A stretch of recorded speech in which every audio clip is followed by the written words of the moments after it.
Aksi nyata modul 1.4 Budaya Positif oleh Sri Afriani Sinaga, calon guru penggerak Angkatan 5, Kabupaten Labuan Batu Utara.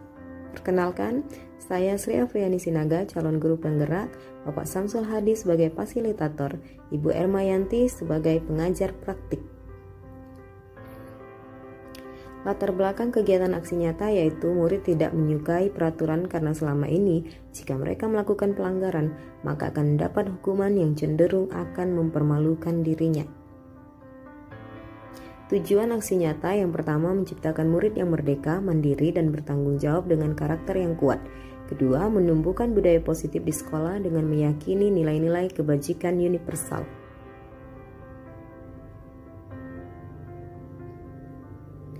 Tolak ukur keberhasilan aksi nyata yaitu yang pertama, terbentuknya keyakinan kelas melalui kegiatan kesepakatan kelas yang dilakukan wali kelas dan murid. Kedua, murid mampu menerapkan dan menjalankan keyakinan kelas yang telah dibuat.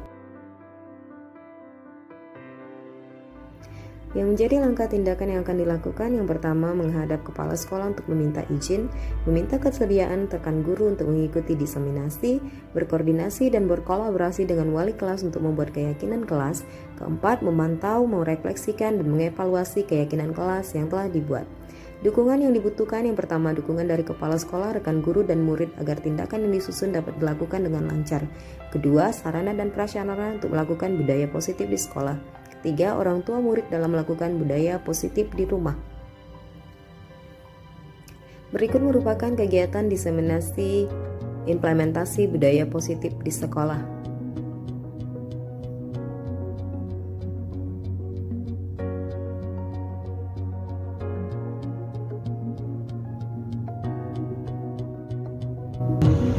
Selamat pagi, menjelang siang, dan salam sejahtera kita semua.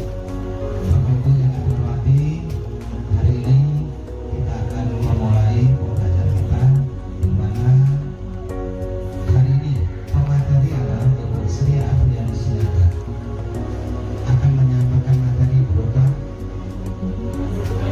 implementasi budaya positif.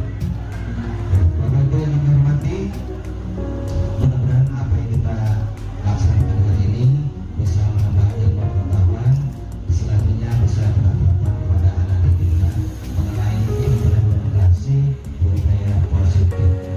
Baiklah Bapak Ibu yang kami hormati, kita langsung saja ke ini acara utama, yaitu materinya Ibu Sri Afriani Sinaga yang sudah siap untuk memberikan materi kepada kita semua. Kepada Bapak ini dipersilakan. Terima kasih kepada Bapak Wakil Kepala Sekolah Bidang Kesiswaan, Pak Solihin, telah membuka kegiatan kita pagi ini. Saya juga mengucapkan terima kasih banyak kepada rekan-rekan guru yang bersedia hadir di tempat ini saat ini untuk kita bersama-sama belajar mengenai implementasi budaya positif di sekolah, khususnya di SMA Negeri 1 Kuala Lumpur. Bapak Ibu, ini ada harapan kita adalah setidaknya kita bisa mengimplementasikan apa yang kita terima hari ini di dalam kegiatan atau proses belajar mengajar kita sehari-hari. Baiklah Bapak Ibu, saya akan mulai materi saya hari ini, yaitu kita akan memulai dengan implementasi budaya positif, itu judulnya kebutuhan dasar manusia, motivasi perilaku manusia, posisi kontrol restitusi, keyakinan kelas, dan segitiga restitusi. Pembelajaran dengan paradigma baru. Pembelajaran dengan paradigma baru dirancang berdasarkan prinsip pembelajaran yang terdiferensiasi, sehingga setiap murid belajar sesuai dengan kebutuhan dan belajar dari tahap perkembangan untuk mewujudkan profil pelajar Pancasila.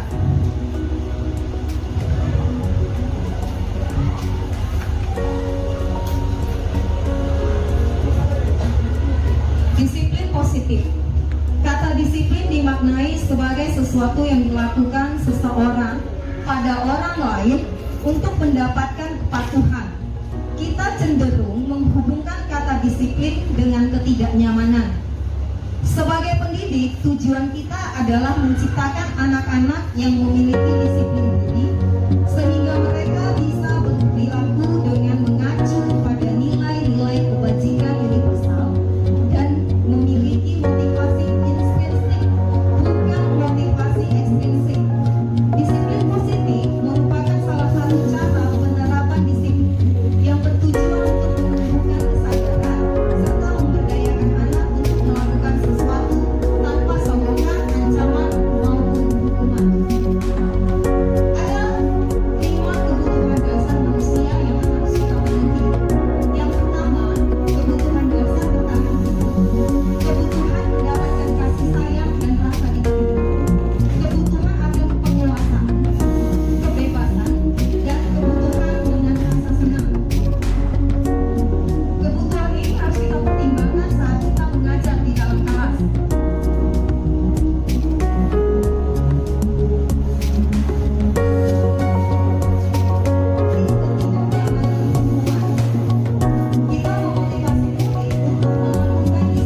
menghargai diri.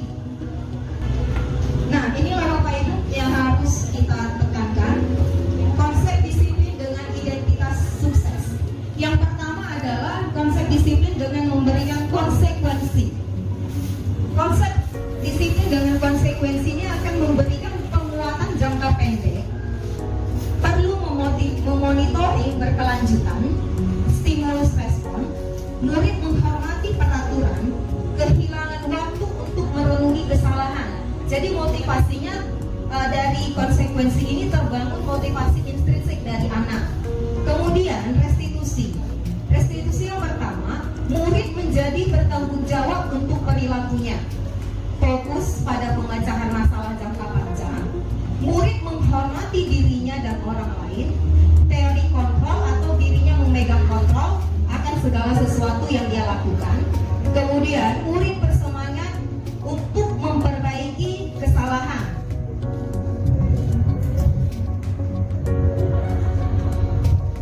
Konsep disiplin dengan pendekatan restitusi.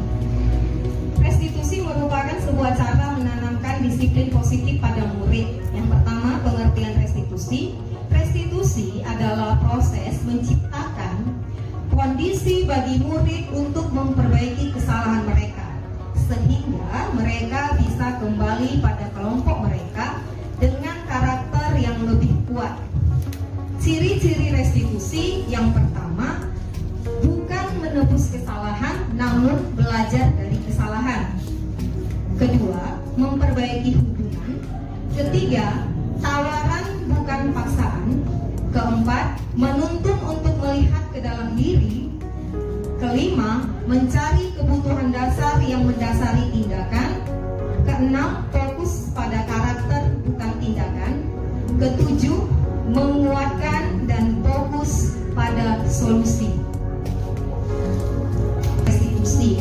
Contoh kasus, murid sering tidak mengerjakan tugas. Ketika guru memberikan hukuman, guru menghukum murid kontak merdeka selama 15 menit. Guru marah dan murid menjadi takut. Konsekuensi, guru memberikan konsekuensi untuk mengerjakan tugasnya saat jam istirahat. Artinya memberikan kesempatan pada murid untuk mencari solusi. Yang kedua, guru tegas dan murid menghormati peraturan.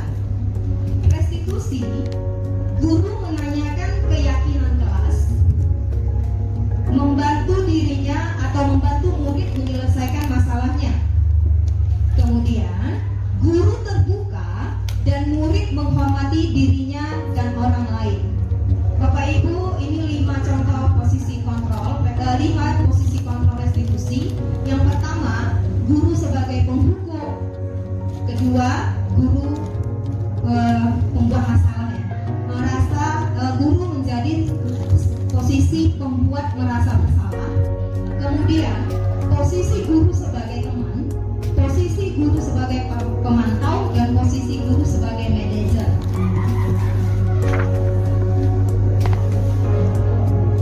Pertanyaan.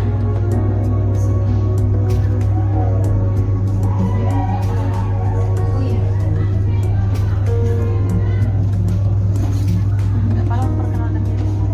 Boleh lah. Kan masih nggak kenal.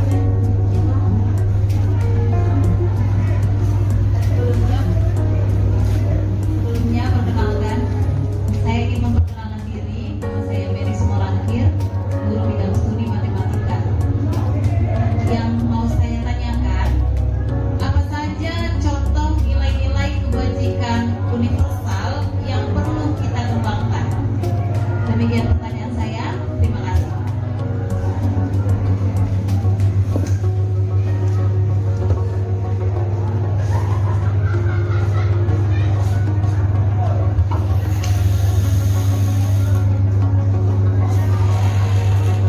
Baik, terima kasih kepada Ibu Mary Simorangkir. Mungkin Bapak Ibu ada lagi pertanyaan? Kita bahas satu-satu atau kita lanjutkan dengan pertanyaan? Lalu kita akan diskusikan bersama.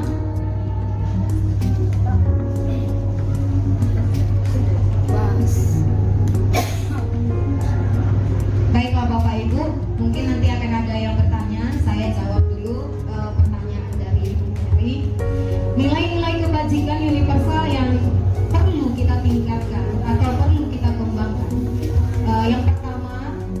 yang mendasar itu pastinya adalah menghargai diri sendiri dan menghormati orang lain. Itu salah satu nilai kebajikan universal yang harusnya dimiliki oleh atau harusnya disadari oleh setiap peserta didik kita atau kita sendiri sebagai pendidik. Jadi terkadang saya sering menyebutkan kepada murid saya ketika mereka tidak mengerjakan tugas, saya menyebutkan begini, anak ibu, ketika kamu mengerjakan tugas itu untuk apa? Untuk saya, Bu. Artinya kamu menghargai diri kamu sendiri.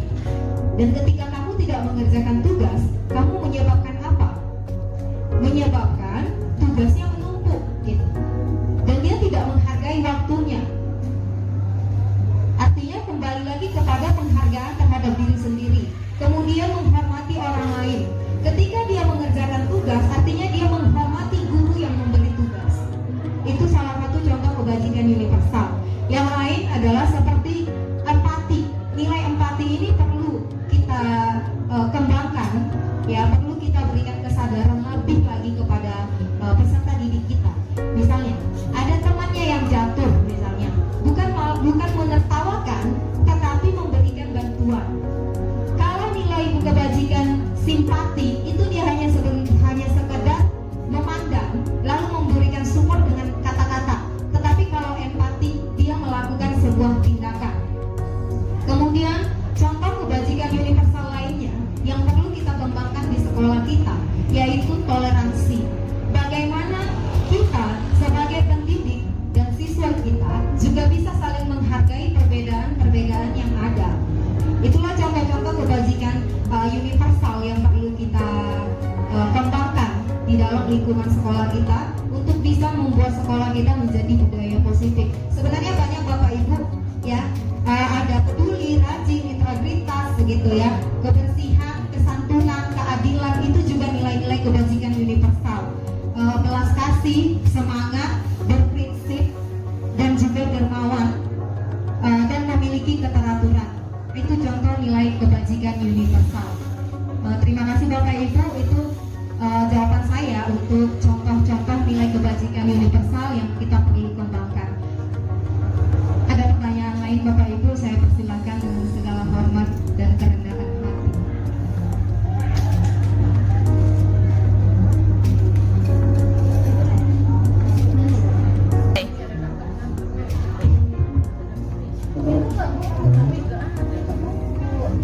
Sebelumnya perkenalkan, nama saya Muhammad Purwono. Saya mengampu mata pelajaran Bumi Indonesia. Terkait dengan 5 posisi kontrol restitusi ini, itu tadi sudah sama melihat video dari contoh Posisi penghukum dan pembuat merasa bersalah. Ibu Febri boleh ke depan, silakan. Ya. Posisi kontrol, penghukum dan pembuat merasa bersalah ini sudah seperti mendarah dagingnya untuk kita sebagai pendidik.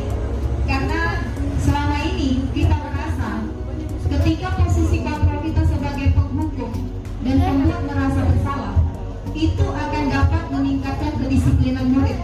Murid akan menjadi disiplin begitu. Karena apa? Karena mereka takut dihukum. Karena apa? Karena mereka tidak mau disalahkan. Kalau kita tadi melihat saat posisi kontrol pembuat merasa bersalah, murid itu sampai meminta maaf berkali-kali. Maaf Bu, maaf sekali gitu ya. Maaf sekali Bu, gitu ya. Jadi murid itu menjadi identitasnya gagal di posisi penghukum dan pembuat merasa bersalah. Dan posisi teman, seperti yang juga telah kita lihat bersama, posisi teman ini kurang efektif karena menyebabkan murid hanya bisa patuh terhadap satu orang.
Iya Bapak Ibu, terima kasih. Kalau ada pertanyaan lain,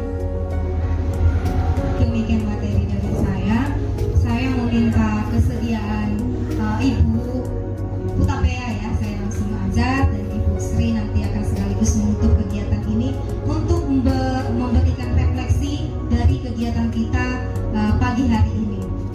Kepada Ibu kami persilakan.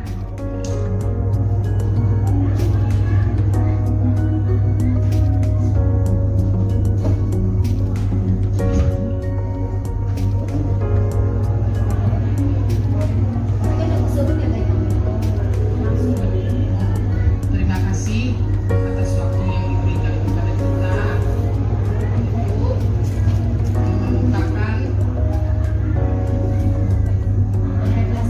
umpan balik dengan yang sudah kita dengar ceramah dari Ibu Sri Afriyani tadi. Setelah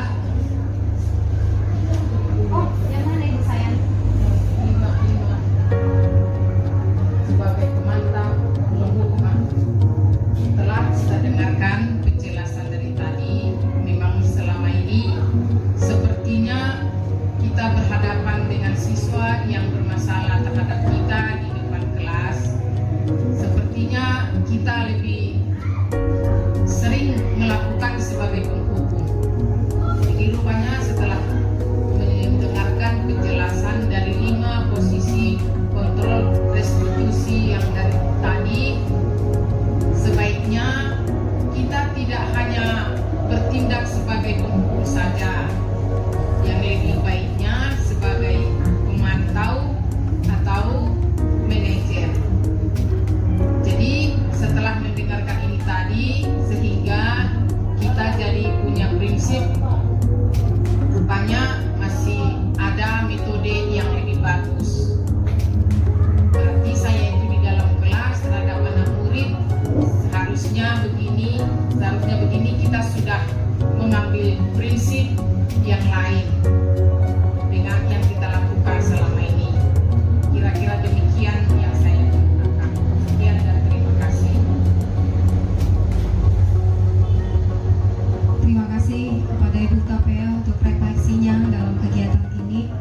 Ya, sebaiknya refleksi Bu Sigoya tadi, intinya sebaiknya kita berusaha menjadi posisi pemantau dan manajer ya Bu. Tapi ya, kita harus bersama-sama bergandengan tangan. Terima kasih Ibu. Kami serahkan kepada Ibu Sri. Sekaligus Ibu Sri akan menutup pertemuan kita pagi hari ini. Ya, terima kasih buat kesempatan yang diberikan kepada saya. Sedikit refleksi maupun umpan balik berupa kesan dan pesan saya terhadap presentasi yang telah kita laksanakan pada hari ini oleh Ibu Sri Afriyani Sinaga. Saya melihat sama seperti Ibu Hutapea, posisi saya sebagai pendidik sering sebagai penghukum, bahkan juga membuat merasa bersalah. Tapi dengan pemaparan dari Ibu Sri tadi, mudah-mudahan dengan kerjasama dengan sesama guru bisa kita menjadi seorang pemantau maupun manajer, sehingga terciptalah budaya positif di sekolah kita yang menjadikan anak-anak kita bisa memperoleh kedisiplinan yang berasal dari diri dia sendiri, yaitu dari dalam diri, yaitu intrinsik, bukan dari semata-mata dari luar. Nah, dengan demikian itulah sebagai kesan dan pesan saya. Marilah kita bersama-sama untuk lebih menanamkan budaya positif lagi ke depannya, sehingga di sekolah kita terciptalah kedisiplinan untuk pembelajaran yang lebih baik lagi. Nah, dengan demikian selesailah acara kita pada hari ini, presentasi dan diskusi tentang implementasi budaya positif oleh Ibu Sri Afriyani Sinaga.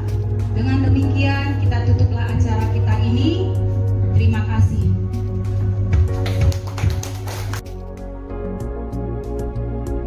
Demikian dokumentasi aksi nyata saya. Salam dan bahagia. Terima kasih.